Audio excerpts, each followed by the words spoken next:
सभा में farmer bill को लेके बहुत ही कहा सुनी हुई है। अपोजिशन पार्टी भी वेल पे आ गए हैं। डेरेक ओब्रेन जी भी देखे रूल बुक्स को लेके, और आप आम आदमी पार्टी के आप लोग की ओर से भी सर इसको विरोध किया गया है, लेकिन राज्यसभा में ये बिल को आज पास कर लिया गया है। क्या कहेंगे? देखिए, ये फार्मर बिल नहीं है, ये फार्मर्स के डेथ वारंट पे मोदी सरकार ने साइन किया है।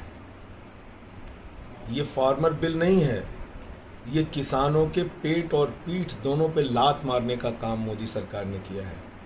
हिंदुस्तान की आज़ादी के बाद सबसे बड़ा काला कानून, जिससे किसान का समर्थन मूल्य आने वाले दिनों में खत्म हो जाएगा, जिससे देश के अंदर काला बाजारी बढ़ेगी और सारा कुछ किसानों का जो काम है वो पूंजीपतियों के हाथ में दे दिया गया। आज चंद पूंजीपतियों के हाथ में सरकार कह रही है कि भंडारण की असीमित छूट है आपको। भंडारण छोटा किसान तो नहीं कर सकता, वो 15 रुपए किलो में अपना गेहूं और चावल बेचेगा। बड़े बड़े पूंजीपति उस गेहूं और चावल का भंडारण करेंगे, प्याज का भंडारण करेंगे, चना का भंडारण करेंगे, और भंडारण करने के बाद जब बाजार में कीमतें बढ़ जाएंगी 10 गुना दाम पे उसी किसान को वो पूंजीपति बेचेगा। ये होने जा रहा है आज के बाद इस हिंदुस्तान के अंदर। तो इसलिए इस काले कानून का आम आदमी पार्टी ने जमकर विरोध किया सदन के अंदर। आज मार्शल लगा के सरकार ने सांसद सदस्यों के साथ हाथापाई और धक्का मुक्की कराई। तानाशाही के दम पे ये कानून पास कराया गया, काला कानून। आज ये सदन के अंदर सांसद वोटिंग मांगते रहे। कभी आज तक इतिहास में ऐसा नहीं हुआ, वोटिंग नहीं कराई गई। और पार्लियामेंट को नगर पालिका की तरह आप चला रहे हैं। पार्लियामेंट को आपने बगैर वोटिंग के एक बिल पास कर दिया किसानों के विरोध में, एक काला कानून आपने पास कर दिया किसानों के विरोध में। तो हमने इसका सदन में भी विरोध किया है, सड़क पर भी पूरे देश में विरोध करेंगे। पंजाब हो, हरियाणा हो, उत्तर प्रदेश हो, पूरे देश के अंदर, राजस्थान हो, बिहार हो, हर जगह आम आदमी पार्टी इस किसान विरोधी बिल के खिलाफ आंदोलन करेगी, प्रदर्शन करेगी। और इसके लिए रणनीति बैठकर हम लोग अपने नेता अरविंद केजरीवाल जी के साथ आगे की योजना बनाएंगे। सर, डेरेक ओब्रेन ने एक एलिगेशन लगाया कि उनका कहना है कि आज के दिन जो है द रूल बुक्स में है उसको तोड़ा गया है, जो रूल है, इसीलिए उन्होंने भी उसको वेल के सामने ले गया था। उनका ये भी कहना है कि जो पार्लियामेंट का फीड है, जो दिखाने की बात होती है, आज उनको भी सेंसर्ड किया गया है राज्यसभा टीवी को, और जो स्पेयर प्रोपोगेंडा के तौर पे एक तो मैंने आपसे कहा ना कि तानाशाही और आपातकाल लगाकर अगर एक सरकार काम कर रही है, उसको नियम नहीं फॉलो करना, उसको कानून नहीं फॉलो करना, उसको संविधान नहीं फॉलो करना, उसको नहीं करना है। और इसलिए उन्होंने ये रास्ता अपनाया, वोटिंग तक नहीं कराई इस bill pay.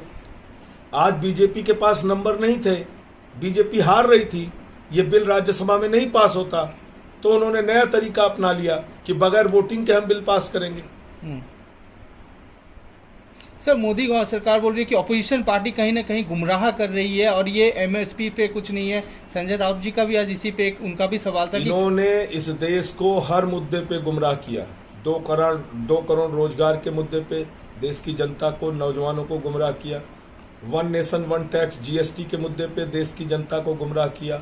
Motor vehicle act ला के राज्यों का अधिकार छीना, डैम सेफ्टी एक्ट ला के राज्यों का अधिकार छीना। इस देश के अंदर भारतीय जनता पार्टी ने लाखों करोड़ रुपए काला धन लाके 15-15 लाख देने की बात कही थी, उसके नाम पर देश को धोखा दिया। और इस बिल में भी ये किसानों के पेट और पीठ दोनों पे लात मारने का इन्होंने एक काला कानून पास किया है, और आने वाले दिनों में पता चलेगा आपको। तो उनका कहना है कि कहीं ना कहीं 70 साल से सत्ता में जो सरकार थी, उन्होंने किसान के साथ सिर्फ मैनिफेस्टो दिखाया, बनाया, वादा किया, लेकिन बीजेपी सरकार है, उन्होंने बीजेपी सरकार ने बिल पास किया। बीजेपी सरकार ने आज किसानों को पूंजीपतियों के हाथों नीलाम कर दिया। बीजेपी सरकार ने आज किसानों को गिरवी रख दिया पूंजीपतियों के हाथ में, उनकी आत्मा को बेच दिया। तो ये साफ तौर पे दिख रहा है। आप देश में मंडियां खत्म कर रहे हैं, कहां जाएगा किसान? उत्तर प्रदेश में, पंजाब में, हरियाणा में मंडियों में जाते हैं किसान, वहां पर अपना अनाज बेचते हैं, सामान बेचते हैं। अपनी फसल बेचते हैं। आप बताइए मुझे, एक ऐसा काला कानून आप लेके आ रहे हैं जिससे देश के किसान का जो मौलिक अधिकार है वो आप खत्म कर रहे हैं और चंद पूंजीपतियों को फायदा पहुंचाने के लिए काम कर रहे हैं, इसलिए हमने इसका विरोध किया।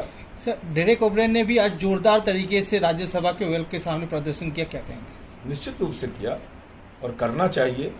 हम लोग संसद के सदस्य हैं, वहाँ खाली जाके जो सरकार करती रहे उसमें हाँ में हाँ मिलाने नहीं गए हैं। हम सरकार की गलत नीतियों का विरोध करने के लिए वहाँ गए हैं और हमने किया। सर, आने वाले दिनों में क्या आम आदमी पार्टी किस तरह से इस प्रोटेस्ट को आगे वो अरविंद जी के साथ मिलकर हम लोग आगे तय करेंगे कैसे करना। आप लोग हर राज्य में जाके इस चीज़ को सही तरीके केजरीवाल जी के साथ मिलकर हम लोग तय करेंगे आने वाले दिनों में क्या करना है।